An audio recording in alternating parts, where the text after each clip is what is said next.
ایسی بھی کیا مجبوری ہے کہ آپ وقتی تلذذ کے لیے، وقتی فائدے کے لیے آپ جادو کرنے لگ جائیں۔ میرے پاس ایک ایسا ہی کیس آیا، جو خاتون ہندو کے پاس چلی گئی تھی۔ لوگوں سے محبت کرنا بھی جائز ہے، لیکن لوگوں سے محبت کرتے ہوئے اپنے آپ کو عذاب میں ڈالنا، پھر اتنا لاچار اور اتنا بے بس ہو جانا کہ آپ کو کسی جادوگر کے پاس جانا پڑے، کیا یہ گھاٹے کا سودا نہیں ہے کہ آپ اپنے ایمان کا سودا کر لیں؟ میں کہتا ہوں شادی سے پہلے شادی نہ کریں۔ شادی سے پہلے اگر شادی کریں گے تو تباہ و برباد ہوں گے۔ میں یہ بات بے تحاشا مرتبہ کر چکا ہوں کہ کسی بھی شخص کو حاصل کرنے کے لیے اگر آپ کو اپنے ایمان کی بازی لگانا پڑ جائے تو پھر اس کا مطلب یہ ہے کہ وہ شخص آپ کے لیے امتحان ہے، اور اس امتحان میں سرخرو ہونا آپ کے لیے ضروری ہے۔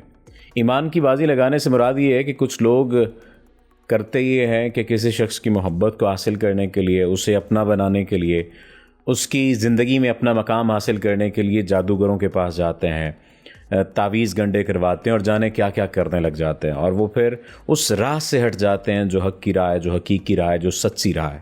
سوال یہ پیدا ہوتا ہے کہ ایسی بھی کیا مجبوری ہے کہ آپ وقتی تلذذ کے لیے، وقتی فائدے کے لیے، یا کسی ایسے شخص کو اپنا بنانے کے لیے جو آپ کا اپنا نہیں ہے، آپ جادو کرنے لگ جائیں، آپ جادو کروانے لگ جائیں، آپ کسی ایسے راہب کے پاس چلے جائیں جس کا دین سے تعلق نہیں ہے، جس کا دنیا سے بھی بند و تعلق نہیں ہے، اور وہ آپ کی آخرت برباد کر دے گا۔ میرے پاس ایک ایسا ہی کیس آیا، جو خاتون ہندو کے پاس چلی گئی تھیں اپنے معاملات کو سالو کروانے کے لیے اور جادو کروانے کے لیے۔ سب سے پہلی بات تو یہ کرنے والی جب ذات اللہ تعالیٰ کی ہے، یہ یقین کیوں نہیں آ جاتا آپ لوگوں کے اندر؟ میں بھی نہیں کر سکتا، کوئی بھی نہیں کر سکتا جب تک کہ خدا نہیں چاہے۔ اور پھر آپ لوگ کرتے یہ ہیں کہ وقتی فائدے کے لیے آپ لوگ اپنے ایمان کو بھی، میں کہتا ہوں کہ اسٹیک پر لگا دیتے ہیں۔ ایسا کیوں کرتے ہیں؟ یہ ایک وائس میسج سن لیجئے، اور اس کے آخری حصے میں انہوں نے ذکر کیا ہے، اس کو سن لیجئے تو پھر آپ کو اندازہ ہوگا۔ ویسے تو کافی وائس میسیج ہیں ان کے، لیکن ایک وائس میسیج سن لیجئے فیڈ بیک کے طور پر، تو پھر اس کے بعد اگلی بات کرتے ہیں۔ سر مجھے آپ کو یہ بتانا تھا کہ جیسے میں نے آپ سے اپنا مسئلہ ڈسکس کیا تھا، تو اس حوالے سے مجھے آپ کو کچھ فیڈ بیک دینا تھا۔ فیڈ بیک یہ ہے کہ میرے کچھ ایشوز تھے، کچھ پرسنل معاملات تھے جن پر میں نے آپ سے سیشن لیا تھا، میں نے آپ سے بات وغیرہ کی تھی، آپ نے مجھے کچھ وظائف دیے تھے، وہ میں نے کیے۔ پھر آپ نے مجھے ایک نقش بنا کے دیا تھا، جس مقصد کے لیے میں نے کیا تھا اللہ نے کیا کہ اس مقصد میں مجھے میرے حساب سے 70% فرق نظر آیا ہے، اور بالکل واضح فرق نظر آیا ہے۔ اتنا کہ میں ایک لمحے کے لیے میں ان کے لیے جیسے یوں تھی جیسے میں کوئی کالی بلاس ان کے لیے بن گئی تھی۔ میرا نام تک سننا گوارا نہ کرنا، کوئی میرا نام لے ان کو غصہ آتا تھا، میں بات کرتی تھی غصہ آتا تھا، بہت عجیب سی سچویشن ہو گئی تھی۔ پھر اس کے بعد میں نے آپ سے کانٹیکٹ کیا، تو اس کے بعد اللہ نے مجھ پہ اتنا کرم کیا، آپ نے مجھے وظائف دیے، بہت زیادہ فرق پڑا ہے۔ اب اتنا فرق آ گیا کہ میں کہوں دن ہے تو وہ کہتے ہیں دن ہے، میں کہوں رات ہے تو وہ کہتے ہیں رات ہے۔ بس اب جہاں اتنا اللہ نے کرم کر دیا آپ کی مہربانی سے، بس ایک مسئلہ اور ہے۔ انشاءاللہ مجھے امید ہے، میری آج بھی آپ سے بات ہوئی تھی، تو اللہ کے بعد مجھے آپ پر بھروسہ ہے پورا، انشاءاللہ ضرور میرا یہ مسئلہ بھی بہت جلدی حل ہو جائے گا۔ مجھے اپنے اللہ پر پورا بھروسہ ہے۔ خدا کسی نہ کسی کو کسی دوسرے بندے کے لیے وسیلہ بنا کے بھیجتا ہے، اور اللہ نے میرے لیے آپ کو وسیلہ بنا کے بھیجا ہے۔ آپ سے پہلے میں اتنے بندوں کی طرف گئی تھی کہ آپ یقین کریں میرے لاکھوں روپے لگے، ایون کہ ایسا وقت آیا کہ میں اینڈ میں ہندو کی طرف رجوع کیا کہ میرا آگے بہت ساری چیزیں ہیں جو کہ میں ظاہر ہے کہ اس کو حصہ نہیں بناؤں گا، بہت سارے آگے فیڈ بیک کی بات ہے یا مختلف قسم کی باتیں۔ دیکھیں، لوگوں کی محبت ہوتی ہے، اللہ تعالیٰ آپ کے دل میں کسی انسان کی محبت ڈالتے ہیں، یہ بات بالکل جائز ہے، بالکل ٹھیک ہے۔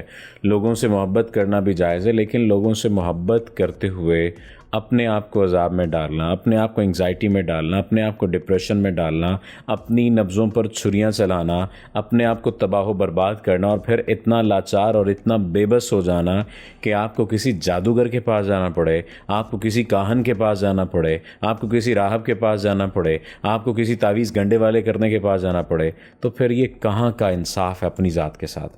کیا یہ گھاٹے کا سودا نہیں ہے کہ آپ اپنے ایمان کا سودا کر لیں؟ کیا یہ گھاٹے کا سودا نہیں ہے کہ آپ اپنے آپ کو تباہ و برباد کر لیں؟ یقین کیجئے یہ گھاٹے کا سودا ہے، اور اگر مدد مانگنی ہے تو اللہ تعالیٰ سے مدد مانگیے۔ سادہ سی چیزیں بتاتا ہوں میں، جو شخص بھی ان سادہ سی چیزوں کو اس پر عمل کر لیتا ہے نا، کچھ دیکھیں معاشرتی پہلو ہوتے ہیں اور کچھ اخلاقی اور دینی پہلو ہوتے ہیں کسی بھی معاملے کے، کسی بھی چیز کے۔ تو جب معاشرتی اور اخلاقی اور دینی پہلوؤں کو انسان بیلنس کر لیتا ہے نا، تو وہ اپنے مقصد میں کامیاب ہو جاتا ہے۔ میں کہتا ہوں شادی سے پہلے شادی نہ کریں، شادی سے پہلے اگر شادی کریں گے تو تباہ و برباد ہوں گے۔ اب یہ جو بات مان لیتا ہے آسانی کی طرف آ جاتا ہے، دونوں صورتوں میں اسے فائدہ ہوتا ہے، یا تو سامنے والا مل جاتا ہے، اور اگر سامنے والا بھاگتا ہے تو پھر بھی فائدہ ہوتا ہے کہ اپنی عزت بچا لی۔ تو بات کرنے کا مقصد یہ ہے، کوئی بھی چیز آپ کو فائدہ نہیں دے سکتی اگر خدا نہ چاہے، اور خدا کے کلام میں تو ظاہر شفا ہے نا۔ اور اس بات کا آپ کو یقین کرنا پڑے گا. اپنے آپ پر، اپنی ذہنی زندگی پر، اپنی روحانی زندگی پر آپ کو محنت کرنی ہے. جو چاہیں آپ کو مل سکتا ہے، یہ طے شدہ بات ہے. اگر مال دولت یہ سب کچھ مل جاتا ہے تو انسان کیوں نہیں مل سکتے؟ انسان بھی مل سکتا ہے. لیکن اپنے آپ کو عذاب میں نہ ڈالیے، اپنے آپ کو تکلیف میں نہ ڈالیے، اپنے ایمان کا سودا نہ کیجیے. امید ہے آپ اس بات کو سمجھیں گے. آپ کا بہت شکریہ.